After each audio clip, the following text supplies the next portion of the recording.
Hi everybody, thanks for tuning in. Today I'm here with a reading progress update which will include Pride Month TBR and new releases. This is a combined haul of library books and recent books that I purchased.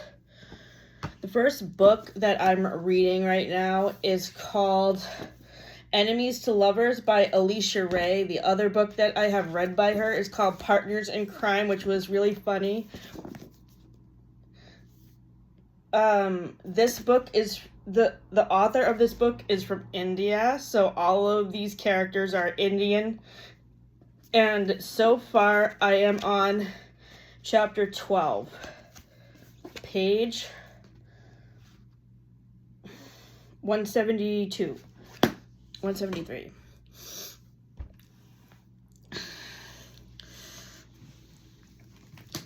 The next two books I'm going to talk about are by the same author, but one of them is a YA book and one of them is an adult book.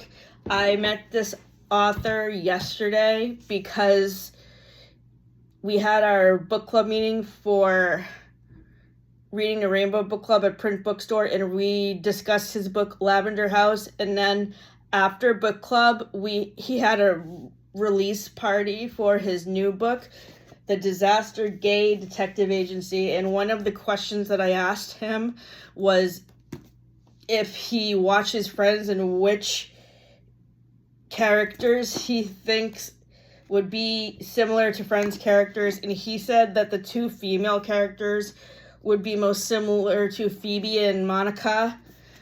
I just started this book this morning and I am on chapter 8, page 83. Meet the disaster gays. They're messy, they're queer, and they're about to solve a murder or die trying. Ollie is a stoner who doesn't know what to do with his life. Nicole has no life outside of work. Ian is obsessed with their ex, and Brandon is a hopeless romantic who falls for every guy who smiles at him, which means when a handsome stranger named John checks in at Brandon's hotel job and invites Brandon to his room, he thinks it's true love and not just a hookup. John promises to text him, but checks out early instead, leaving behind a bag and his cell phone. Thinking that this must be finally his Cinderella story, Brandon takes the phone and sets out to find him, and promptly witnesses a murder with John fleeing the scene. Then there's a break-in and a tattooed man following Brandon and his friends around. And soon, it's on them to solve the murder and uncover John's true identity before a target falls on their own backs. I also really love Lavender House. Lavender House is a LGBTQ plus detective noir mystery that's set in 1958 San Francisco, which I really enjoyed. And we had a really great discussion yesterday with Love A.C. Rosen about his book. This next book is by the same author, but it's under his pseudonym for YA books, L.C. Rosen, and this is a LGBTQ plus retelling of Emma by Jane Austen. It's called Emmett. Emmett Woodhouse is handsome, clever, and rich with very little to vex him. Emmett knows he's blessed, and because of that, he tries to get back doing charity work, like letting off to an irritating George to sit at his lunch table. Recently, he's found a new philanthropic endeavor, matchmaking. So when his friend with benefits, Harrison, starts saying he wants a boyfriend, something Emmett definitely does not want to be, Emmett decides to try to find Harrison the perfect man at Highbury Academy. Finding a boyfriend for the gay you sleep with might be considered to be, by some, to be a bad idea, but Emmett isn't worried. He keeps things clean with no attachments. Besides, he's seen what loss can do, and he's not interested in letting it happen to him again. But even Emmett can't control everything as he tries to find Harrison a match. He learns that as gifted as he may be, he has no idea what he's doing when it comes to love. Modern, whip-smart, and very gay, Emmett brings you lush romance, all while exploring the complexities of queer culture where your lovers and friends are sometimes the same people, but the person you fall in love with might be a total surprise. The next book I'm reading for Pride Month is Game Changer by Rachel Reed. This is the first book in the Heated Rivalry series. The second book in this series, Heated Rivalry, has been getting a lot of hype because of the TV show. So I figured I would start reading this series. It's a male hockey romance series. This story focuses on Kip and Scott. Kip Grady knew there was more to Scott's frequent visits than blended fruit, but he never let himself imagine being invited back to Scott's penthouse, or kissed with reckless abandon, and more. What goes on between them is hot and incredible, infrequent, but also only on Scott's terms, and will always be behind the closed apartment doors. Scott needs Kip in his life, but with playoff season approaching, the spotlight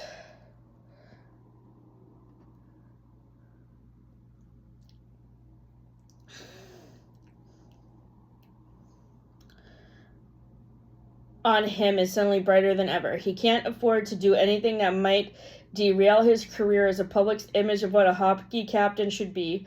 Kip is ready to go all in with Scott, but how much longer will he have to remain a secret?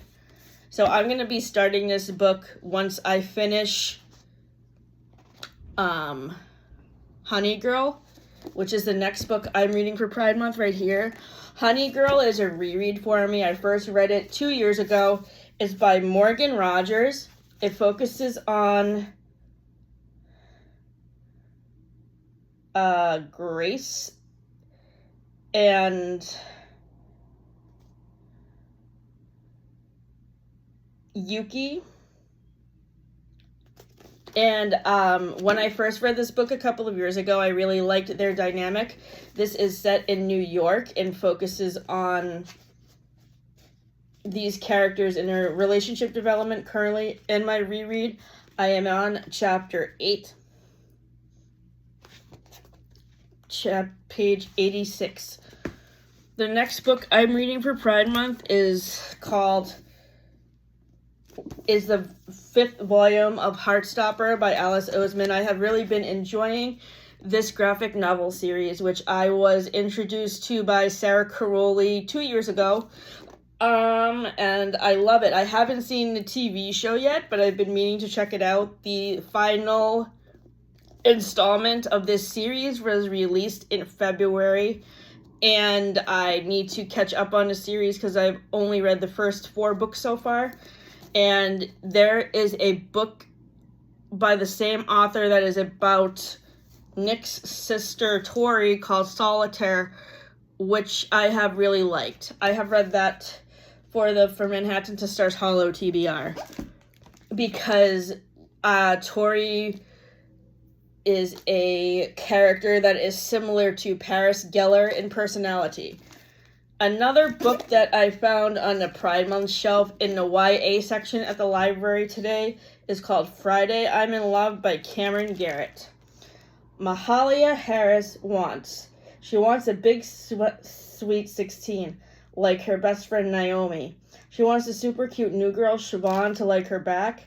She wants a break from worrying about money, snide remarks from white classmates, pitying looks from church ladies, all of it. Then inspiration strikes. It's too late for a sweet 16, but what if she had a coming out party? A singing, dancing, rainbow celebration of queerness on her own terms.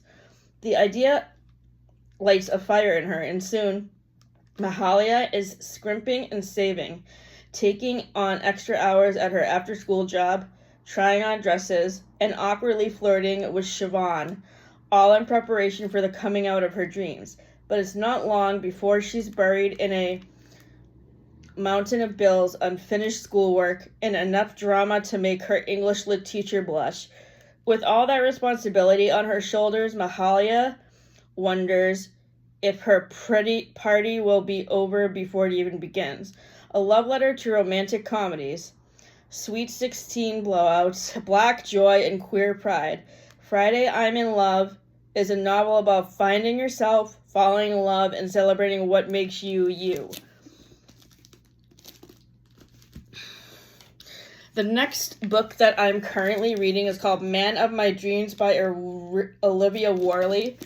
I heard about this book from Gabby at Gabby Reads and Audrey at Chapters and Converse. It's a thriller book about a romance author who meets somebody in real life that has the same name as the male main character in the novel that she's writing. So far, I'm really enjoying this. I am on chapter 8, page 74. I started this on Thursday. The next book I'm currently reading is The Collected Regrets of Clover by Mickey Brammer. I believe this book was first recommended to me by Olive at A Book Olive when she reviewed it in the fiction section of one of her reading wrap-ups a couple of years ago. I did not remember which video she reviewed this in. I will have to look for it, but another person that recently reviewed it was Plant-Based Bride when she made her video about books related to grief. In this book, we follow Clover, who is a death doula. So, think of a doula who helps people give birth. She's a death doula, which basically provides people who are in hospice with their last wishes and what their goals are. What's the point of giving someone a beautiful death if you can't give yourself a beautiful life? From the day when she watched her kindergarten teacher drop dead during a dramatic telling of Peter Rabbit, Clover Brooks has felt a stronger connection with the dying than she has with the living. After her beloved grandfather who raised her dies alone while she is traveling, Clover becomes a death doula in New York City, dedicating her life to ushering people peacefully through their end-of-life process. Clover spends so much time with the dying that she has no life of her own until the final wishes of a feisty old woman send Clover on a road trip across the country to uncover a forgotten love story and perhaps her own happy ending. As she finds herself struggling to navigate the uncharted waters of romance and friendship, Clover is forced to examine what she really wants and whether she'll have the courage to go after it. Probing, clever, and hopeful, The Collected Regrets of Clover turns the normally taboo subject of death into a reason to celebrate life. So this is my first book by this author. I started it in the middle of last week, and I am on chapter 32, page 181. I think I'm going to give this book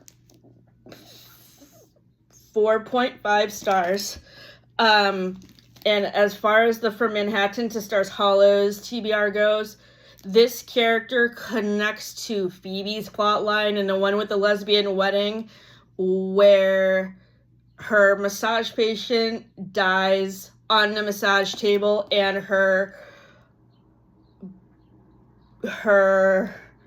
the client's spirit goes into her body, and she has to take the spirit of the dead person around New York to finish her bucket list.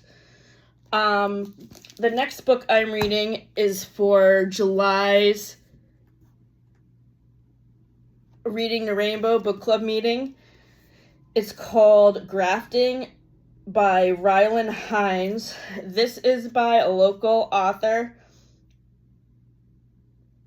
Rylan Hines is they/them as a trans author and artist. An alum of the Tin House Writing Workshop, their works has been supported by the Maine Writers and Publishers Alliance and Munson Arts. They live with their husband in central Maine with far too many heritage apple trees. When Evan Turner returns to his family's apple orchard in rural Maine after his parents' death, he confronts more than inheritance. He faces the love he left behind. A decade has passed since him and Chris Hartley, the Methodist minister's son, were torn apart in their final year of high school, their secret relationship severed by faith and small-town judgment. As Eben and Chris reckon with their buried past, they discover that healing requires more than forgiveness. It demands the courage to cultivate love in hostile ground. Set against the endemic beauty of New England, grafting unfolds through dual perspective in a lyrical narrative that mirrors the art of joining two trees to create something stronger. A voice-driven and unforgettable tale of queer love and rural identity, this exquisite debut explores the cost of forbidden desire and the resilience required to claim one's authentic self. I started this book this morning, and I am on page 77. The next book that I'm reading currently is called The Reservation by Rebecca Kaufman.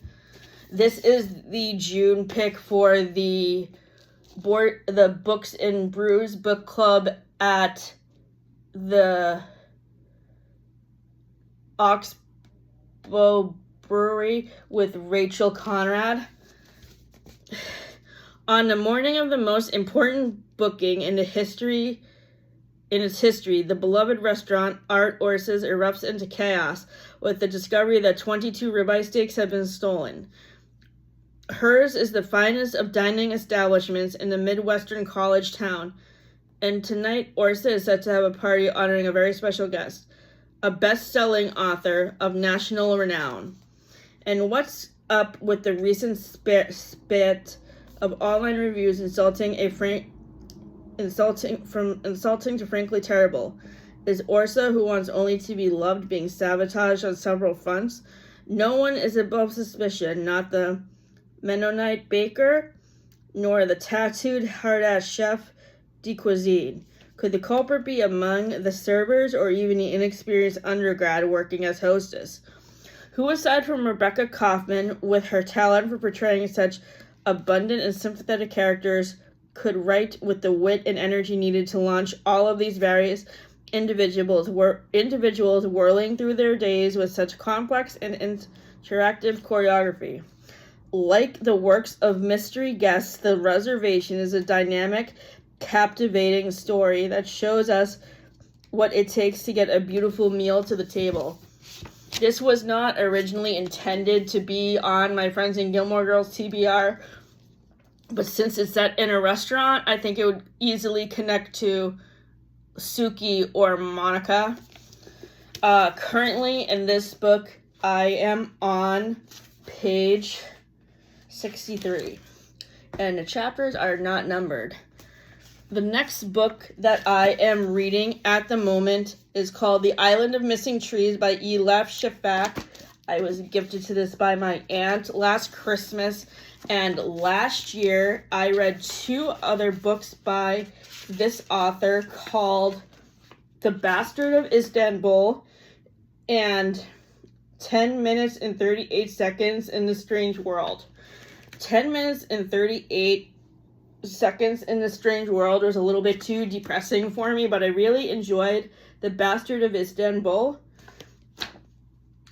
Two teenagers, a Greek Cypriot and a Turkish Cypriot, meet at a taverna on the island they both call home. In the taverna, hidden beneath garlands of garlic, chili peppers, and creeping honeysuckle, Costas and Define grow into their forbidden love for each other. A fig tree stretches through a cavity in the roof, and this tree bears witness to their hushed, happy meetings, and eventually to their silent, serendipitous departures.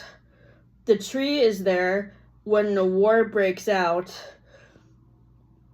when the capital is reduced to ashes, and when the teenagers vanish. Decades later, Costas returns. He is a botanist looking for native species, but really he's searching for a lost love.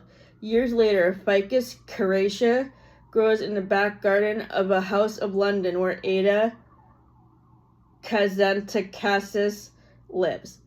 This tree is her only connection to an island she has never visited, her only connection to her family's troubled history, and her complex identity, as she seeks to untangle years of secrets to find her place in the world. A moving, beautifully written, and delicately constructed story of love, division, transcendence, history, and eco-consciousness, The Island of Missing Trees is Elif Shafak's best work yet. Currently, I am on Fig Tree, page 118. And again, these chapters are not numbered.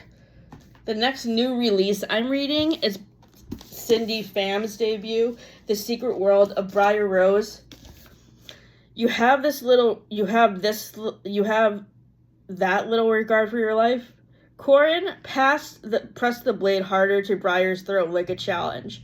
She could feel the princess suck in her breath and let it go. The slow rise and fall of her chest beneath her damp dress. She wanted to cut the girl open and demand answers from the wretched beating heart that gave her foolish hope. Somewhere between the crooks of Briar's limbs and the path of her veins, Corin searched for the truth. Yet, when Briar replied, her voice carried a lightness, like she could float away at any moment, even as Corin pinned her body to the ground. Why not? Death means no uncertainty, no pain, no sadness. Why? It's almost like being in a dream. So this is a modern retelling of Sleeping Beauty.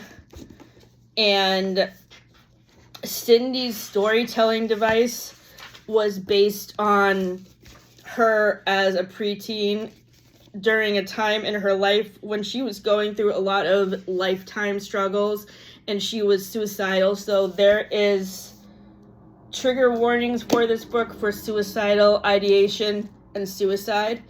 I love how she works these dark themes into the of suicide and depression into the backdrop of the Sleeping Beauty fairy tale. I am almost done with this book. I have less than 100 pages left, and I am going to give this book 4.5 stars. The next new release I'm currently reading is Land by Maggie O'Farrell. This is by the same author of Hamnet, and it's a new release that is set in Ireland during the potato famine. And I really like books that are set in other countries because it introduces me to other cultures. For example, another book that I have read that in which one scene is set in another country is the Sisterhood of the Traveling Pants series, when we focus on Lena's chapters. I have also read Angela's Ashes by Frank McCourt for the Friends and Gilmore Girls TBR, and I really liked learning about Ireland. And another book about Ireland that's really interesting is called We Don't Know Ourselves by Fintan O'Toole, which I actually started listening to last fall, then paused, then resumed in February of this year, and it took me a month to finish it. But it was well worth it in the end because it was a 5-star audiobook, and there was a part in it that I really connected to that was about activism for civil rights, which I connect to my own activism for disability rights. Currently in Land, I am on page 182. The last 2 books I'm reading are for the From Manhattan to Stars Hollow TBR, and they are both rereads. The first one is Summer Sisters by Judy Blume, which I read in 2023 and DNF'd at 42% because I had trouble connecting to the characters. And there were also too many points of view, which made things kind of complicated and made the story hard to follow. I decided to finish this book to the end. I'm not done with it yet, but I should finish it tonight. Currently, I'm on chapter 38, page 311, and I have under 100 pages left. I should finish it tonight, as I was just saying. I do not like how Caitlin treats Vix. I think she's a really crummy friend, and I would not like to have a friend like her. I think my favorite character in this book is probably Sharky, followed by Phoebe. Let's see, what other discussion question can I answer?